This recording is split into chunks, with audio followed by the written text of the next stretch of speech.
We'll go ahead and do the video now. It's supposed to be still. What the heck? I'm an idiot. Okay. Somebody said that their Magnatone was howling when they tried to turn the reverb up. Well, Magnatone had some problems here. Rather than use a grommet and screws, I believe these were strapped in from the looks of it, because you've got this foam across here. And you can see what happens to the foam. And you got an open hole here and here. Now, when I redid my Baldwin tank, very carefully removed that screw, or that spring, that spring, that spring, and that spring. You're going to have to unsolder some wires here very, very carefully. And you can see there's some keepers on the wires. And you're going to have to just I guess they're just folded over. Those don't look too bad. If I can get the light flipped around here, we can see how those work actually. They're just folded over strips of copper. You just unfold those after you've unsoldered this, so that you don't accidentally, while you're trying to pull this loose, yank that up. Because if you run this right here or over here, you're done. Remove the springs carefully from here and here, here and here. Take this carefully out. Make sure you mark it. Kind of obvious, you got openings here and here. If you put it the other way, it ain't gonna fit.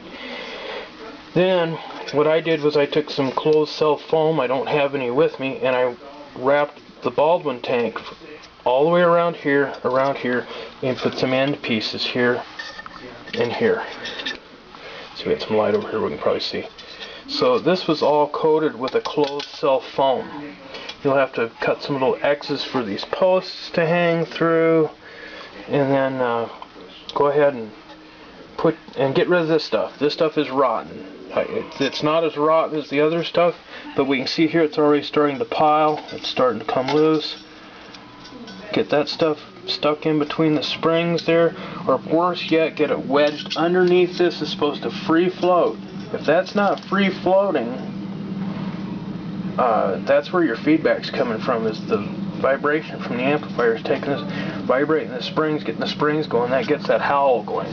Get rid of all this. What I would do is I would go get some weather stripping, closed cell weather stripping at a hardware store, and just line this, line that. Do your clamp down points here, here, here, here. You can kind of guess that it was probably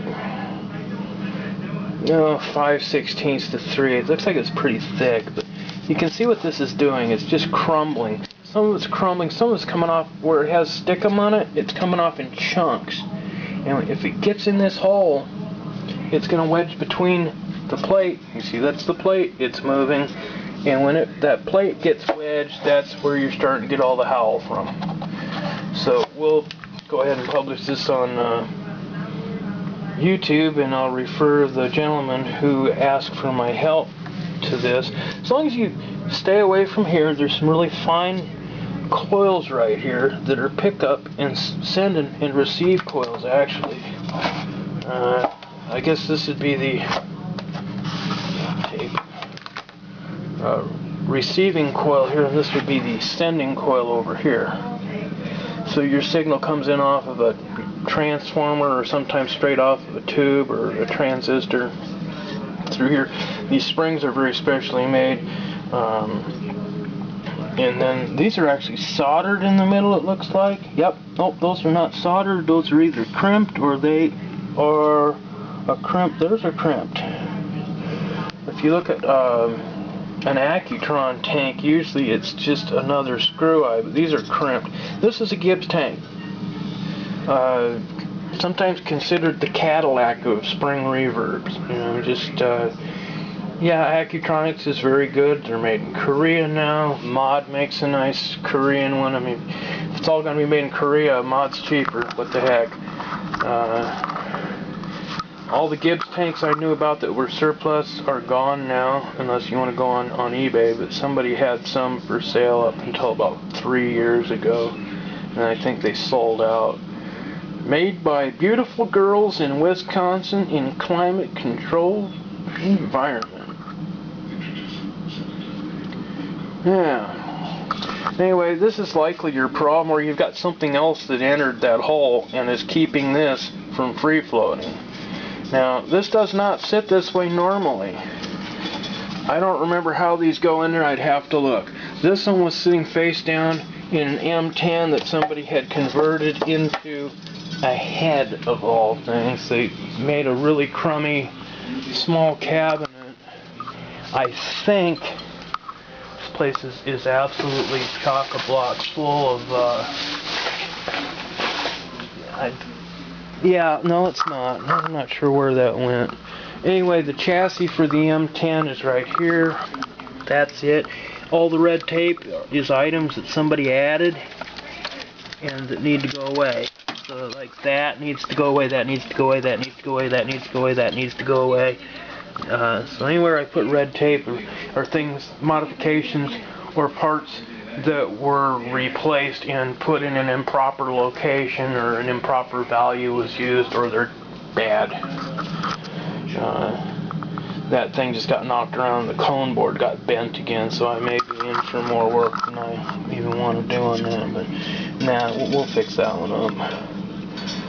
There's some other mods you can make to these M10, M15s, but that's the reverb tank right there. That's the animal, and as long as this thing, like I say, when it's sitting like this, if you might not even want to try to line this one. If it were sitting this way, upside down, I would definitely say line it.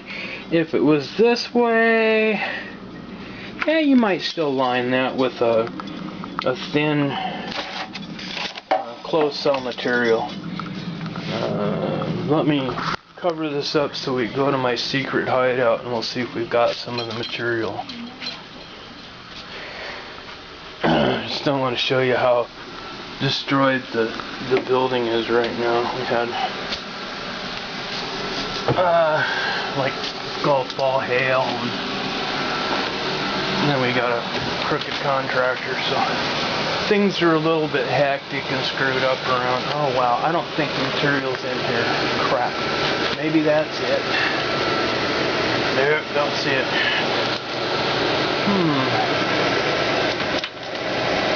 May have been, up there it is. There we go, let me get, no, that's not it. Oh, darn it. Oh, that is it, I think. No, that would be stuff, reasons why I have this covered. That would be planned. Could be up there, and that's probably where it is, and I'm not digging it out. Anyway, it's a white closed cell material. I'm fairly certain I bought it from a place called American Science and Surplus. And since I can't find it, here a thick version of it is right here. You can see it's closed. If you pinch on it, it gives a lot of resistance, and you can feel bubbles pop. They make thin sheets of this. Here it is, right here. Aha! Right there. And that's it. That's what I used. It's a closed cell material. It's less than a 1/16 of an inch. It's probably more like 3/64. We can see how thick it is right there. And it's got a peel and stick backing on it. It takes more than you'd think. Trust me. We've got looks like a greenback. That looks like an Oxford. Pair of vintage, looks like a vintage Jensen and a vintage Rolla. Set of 4 greenbacks. Another greenback. So yeah, we've got a lot of stuff stashed back here that's supposed to go into and down somewhere down in here there's actually a really nice pair of Wolverines, the Celestian Wolverines, but yeah, whatever. Come and try and take them, you will sustain injuries from hollow point bullets. And a dog. There's the dog. Looks real threatening right now, but She has her moments. This one she wants to go out. Anyway, that's it. Peel and stick, cut, and kind of like wrapping a Christmas package with sticky back paper. I'm not sure where the top to that thing is. I hope somebody didn't put it outdoors because it is plastic and this is Arizona and it would warp. It's been real cool and rainy so far, so far so good. I always keep these taped closed so something doesn't get in there and damage them. Actually, that came out of an abortion M10 that I bought that was in pieces, but it was still well worth what I paid for it.